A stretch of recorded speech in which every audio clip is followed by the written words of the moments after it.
Bonjour à tous et bienvenue dans mes petits papiers. Je suis Judith, je suis démonstratrice Stampin' Up dans le nord de la France et dans ma série des cartes simples et rapides, je vous propose celle-ci qui a l'air d'une carte un peu compliquée parce qu'il y a des petites formes, mais vous allez voir, il y a une astuce. Voilà, si cette vidéo vous plaît, n'oubliez pas le petit pouce, ça me fait grand plaisir. Et puis on se lance tout de suite dans cette carte. L'astuce pour réaliser cette carte, c'est la série. Alors celle-ci, c'est pas la même. Je voulais juste vous montrer comment les séries, les lots de cartes souvenirs et compagnie arrivent. Ils sont dans une petite boîte comme celle-ci.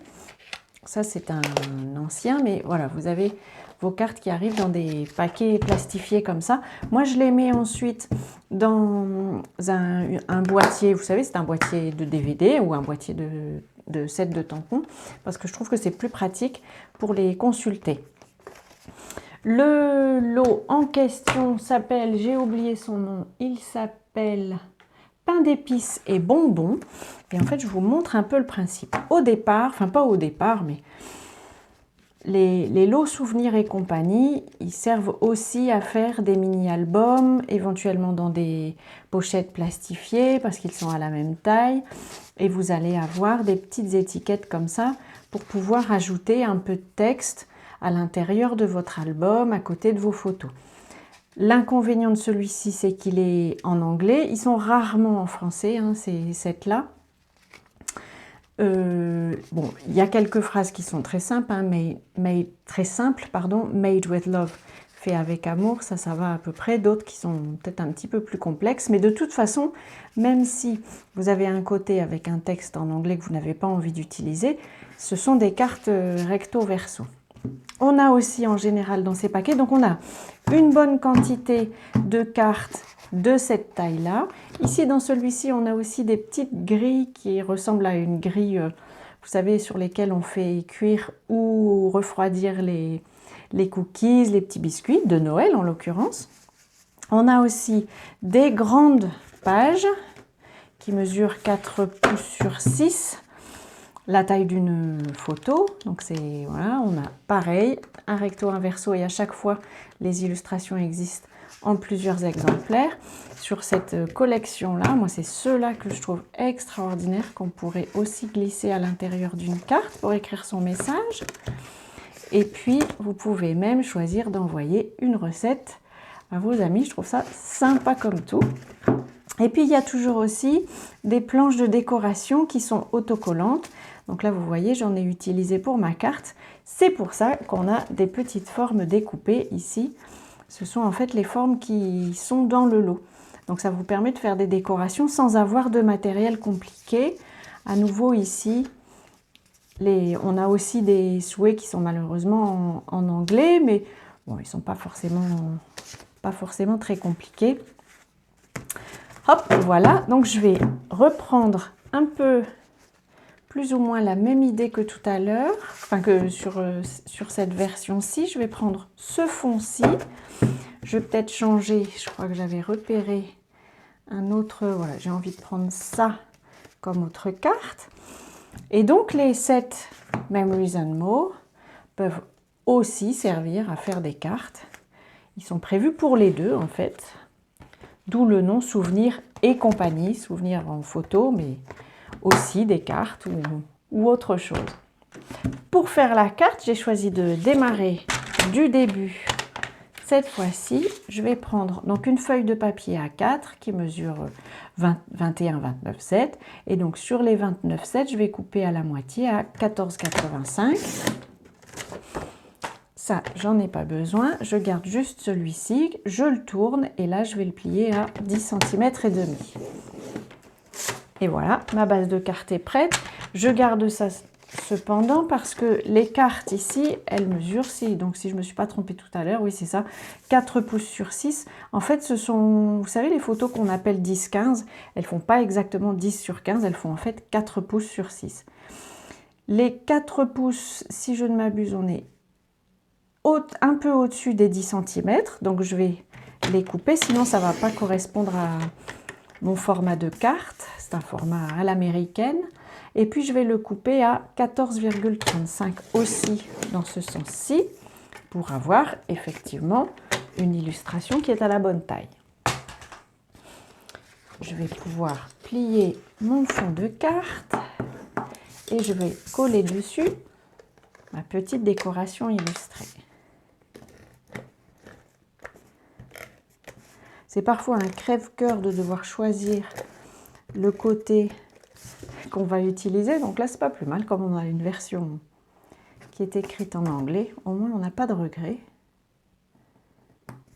Hop, voilà. Ça, c'est mon fond. Pour le décorer, j'ai donc choisi de prendre cette petite forme. Alors, je ne sais pas encore dans quel sens. Peut-être bien le garder aussi dans ce sens-ci, comme mon modèle. Donc, lui, je peux le coller comme ceci. Voilà. Hop. Et puis lui, alors je vais essayer d'être précise. Je vais juste mettre un filet de colle, si elle veut bien venir. J'ose pas appuyer trop fort parce que sinon il y en aura trop. Voilà, on a quelques lignes de la grille qui sont un peu plus épaisses que les autres, comme sur une grille de cuisine. Et je mets un petit peu de colle. Alors, la colle, cette colle-ci, la Tombow, de toute façon, quand elle sèche, elle disparaît. Hop, voilà.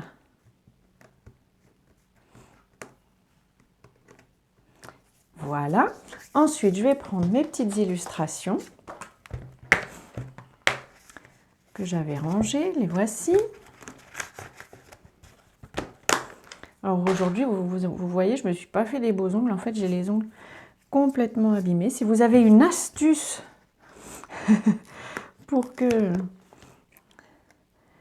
les ongles puissent se réparer, ils se cassent de partout, ils sont dédoublés. Enfin bref. Donc j'ai décidé de les laisser se reposer un petit peu et j'ai pas mis de vernis aujourd'hui. Je vais mettre à nouveau cette petite spatule pour ramasser les biscuits de Noël. Et puis je vais mettre à nouveau comme un petit biscuit qui serait rempli de glaçage blanc et doré. Et puis on va faire un petit souhait. Pour le souhait, j'ai pris le set de tampons pain d'épices glacé. Alors vous voyez là, j'ai changé mon rangement, j'associe les poinçons avec le set de tampons pour ne pas devoir tout le temps les chercher. Bref, pain d'épices glacé et j'ai choisi ce souhait-là, des souhaits sucrés pour un joyeux Noël. Forcément avec une illustration autour des gâteaux, c'est parfait. J'ai perdu mon papier blanc, le voici, pour une chute de papier, donc pour découper mon étiquette. Je vais prendre, j'ai envie de le tamponner en vert olive, c'est une des couleurs, c'est le vert qui se trouve ici, une des couleurs de la collection. Je le tamponne au milieu de ma chute. Et comme perforatrice, j'ai choisi étiquette sophistiquée. Alors, est-ce que je vais réussir à la glisser? Sinon, j'attraperai un post-it. Non, j'y arrive. Donc, je regarde comme ça à l'envers. Un petit peu plus à gauche. Voilà. Et hop. Alors, cette perforatrice-ci, elle permet aussi de découper des petites encoches comme ça dans l'étiquette. Mais pour celle-ci, je n'en ai pas besoin. Donc, ça me suffit. Et par contre, cette étiquette, je vais la coller avec des mousses. Parce que j'ai envie de donner un petit peu d'épaisseur. Mais vous voyez, on a pu faire cette carte avec des petits effets, avec des formes découpées, sans avoir de machine de découpe, sans avoir de matériel compliqué. Et vous allez pouvoir, avec ces lots de cartes, laisser parler votre imagination, faire un nombre de cartes qui est très grand, j'allais dire infini, n'exagérons pas, mais il est vraiment très grand. Vous allez pouvoir faire des petites choses, écrire des messages. Je vous disais, je trouve que certaines pourraient même se glisser à l'intérieur de la carte avec une petite recette cadeau ou un petit message ici. Je trouve que ça serait vraiment joli. Voilà, j'espère que cette carte qui est déjà terminée, c'est vraiment très simple à faire. J'espère qu'elle vous aura inspiré. Je vous représente ce qu'on a utilisé, le set de tampons, le lot Souvenirs et compagnie. Et puis la perforatrice, voilà. Si cette vidéo vous a plu, cliquez sur le petit pouce, ça me fera très plaisir. Je vous souhaite, avant notre prochaine rencontre, comme toujours, de passer de belles journées créatives et je vous donne rendez-vous à très bientôt pour ma petite surprise de concours pour fêter les 1000 abonnés sur la chaîne YouTube. Voilà, je vous embrasse très fort et je vous dis à très bientôt.